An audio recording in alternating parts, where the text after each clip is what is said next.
Today I'm going to show you how I make my fabulous butternut squash ravioli. Love this dish. It's a great fall winter dish, and it has a lot of steps in it, so I think we're going to break this into two parts. So you're going to have to come back and watch the rest. Let's get started on the pasta. So I've got 2 cups of all-purpose flour here. I'm going to put that on the counter. I'm going to leave a little. There we go. I'm going to put that on the counter, and I'm just going to create a well in the center.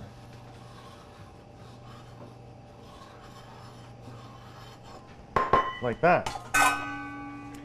Now I've got 6 eggs. I'm going to crack these into the center. And I'm going to put in 2 whole eggs and then 4 egg yolks. By using yolk, you get a nicer yellow color and a more tender dough.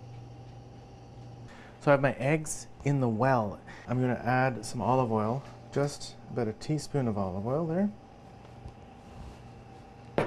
For making ravioli, you want a pasta dough that's fairly tender and soft to work with, but not too soft.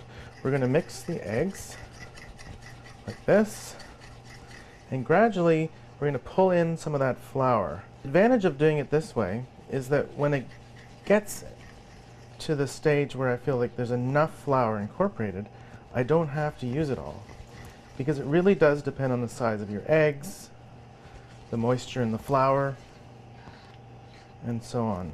So there's not an exact ratio. Now I'm going to switch to a bench scraper, which is one of these things.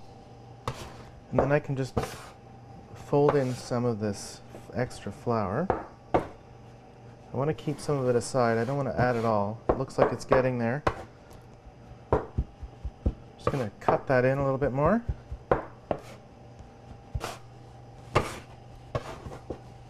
Now, when it's coming together, we start to knead it with our hands.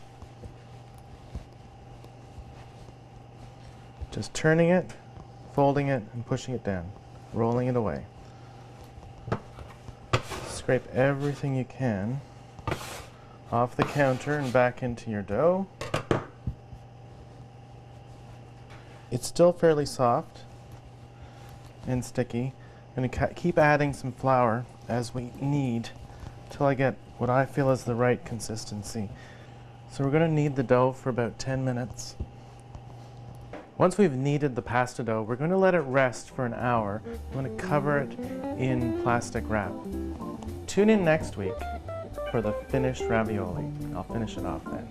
See you then.